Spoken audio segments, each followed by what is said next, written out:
Welcome to Sweet Life Beat Life. We hope this video helps.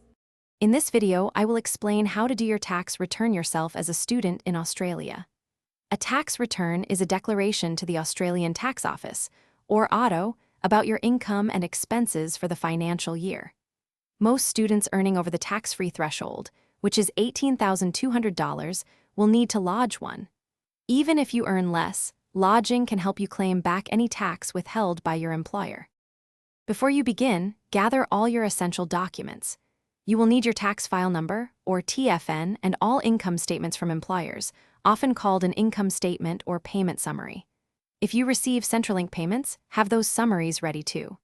Don't forget any HEC/HELP or student loan statements. Also, collect receipts for any expenses you plan to claim as deductions, like work-related items or eligible education costs.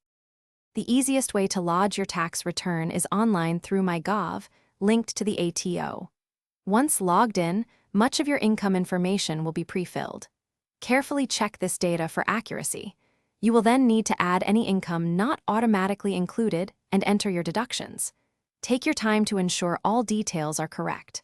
The system will guide you through each section, making the process straightforward before final submission. Students can often claim deductions for work-related expenses, like uniforms, tools, or travel for work.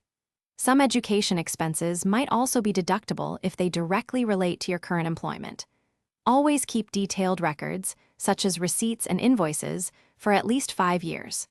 Remember, the deadline for lodging your tax return is typically the 31st of October each year. Lodging on time helps you avoid potential penalties and ensures you receive any refund promptly. Thanks for watching. Consider subscribing if we helped you.